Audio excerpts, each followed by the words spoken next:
This is a guest essay written by Rabbi Dr. Shmuley Yanklowitz.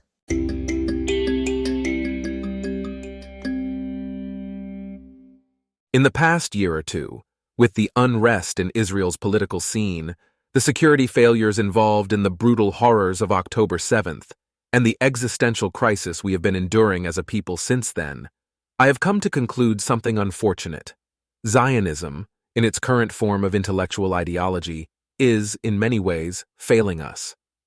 As a passionate religious Zionist myself, I am disturbed by this, and it has led me to believe that we need a new type of Zionism, one that is rooted not only in Jewish history and modern-day politics, but in Musar, Jewish ethical growth.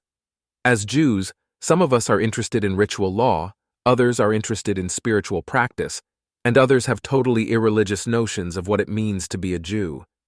But the Musar tradition is one we all can learn from together. Of course, we cannot throw away the Zionist history that has gotten us this far. It starts with God's call to Abraham in Genesis. Go forth from your native land and from your father's house to the land that I will show you. And it continues in the rest of the Torah, with Moses leading the Israelites up to the promised land and Joshua leading them in. We then have the millennia-long drama of Jews living in the land, being exiled, returning, experiencing destruction yet again, and then spending almost 2,000 years dreaming of return and sovereignty. At the end of the 19th century, when it became apparent that Jews needed a state for the protection of our lives and rights, modern Zionism as we know it came into being, led by Theodor Herzl. We soon saw waves of immigration to the land, which was ruled by the Ottoman Empire. After the Arab revolt against the Ottoman Empire in World War I, the League of Nations created British Mandatory Palestine. It is worth noting that Palestine here refers not to a nation or a people, but a geographic region. Palestine was the name given to the land by the Roman Empire after it expelled the Jews in the 2nd century and no longer wanted to call it Judea. Under the mandate for Palestine, the Balfour Declaration was the first step toward creating a Jewish homeland, and following World War II, the United Nations Partition Plan for Palestine sought to create both a Jewish and an Arab state in the land. While a Jewish state was in fact made into a reality, Arab nations fought wars against Israel, leading to the expulsion of Jews from other Middle Eastern countries and further immigration to Israel, which put us on the path to where we are today. And so the way I see it, we can divide Jewish history in the land of Israel into eras. There is the ancient biblical Zionism, with its temples and kingdoms. There is the diaspora era, in which the Talmudic tradition made Judaism portable, while the vast majority of Jews had to live elsewhere. Then there was the era of political Zionism, in which we saw the rebirth of Jewish language, art, culture, and, yes, sovereignty. As magnificent as this is, I worry that the model of maximizing political power is becoming unsustainable.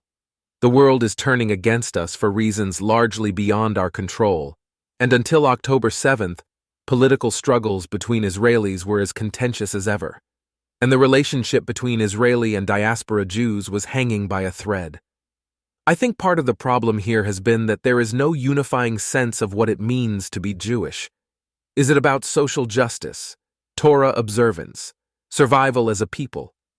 We have sliced and diced ourselves into so many siloed tribes that it has been hard to know, for instance, how exactly a secular Jew in San Francisco and an ultra-Orthodox Jew in Israel are bound up in a shared destiny. I am here to say that, as we move forward toward perhaps a new part of Jewish and Zionist history, what we should all have in common is Musar, the Jewish ethical tradition. In Musar, the goal is to improve the self by developing character traits called midot, such as truth, justice, and loving kindness, to name a few. Here I propose, after biblical Zionism, rabbinic Zionism, and modern political Zionism should enter our 4th era of Zionist ideology. I say this because, in the current political lens, often the only real midah, a trait we are paying attention to, is emet, truth, and particularly the validity of our narrative and history. If we are going to realize our potential as a people, dozens of other midot are needed as well. We need patience, community, self-control, leadership, and so on.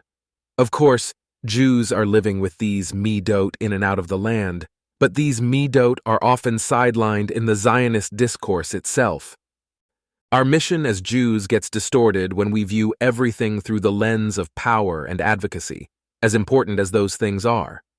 If Zionism is going to move from being a political ideology into a lasting path for peace and prosperity, then we need a revolution within ourselves. The survival of the Jews is tied to survival of the self. The thriving of the Jews is tied to the thriving of the self. Today we have many identities, and because these many identities are so fragmented, there is a longing to internalize those identities more deeply. Because we are so many things, it feels as if we have lost knowing exactly what we are. And what we are is moral beings, beings with deep spiritual potential, beings with the ability to change the world, first by changing ourselves. In our fight for our existence, we do not want to lose who we are. While we should be advocating fiercely for Israel, whatever that engagement looks like, we have to be careful that it does not fundamentally change us for the worse. We need a dialectical tension between our midot. We must, for example, have loving kindness in our power and power in our loving kindness, humility in our zeal and zeal in our humility. This can sound like head in the clouds, self-help material, something you might hear on a spiritual retreat. But Musar, really, is a discipline.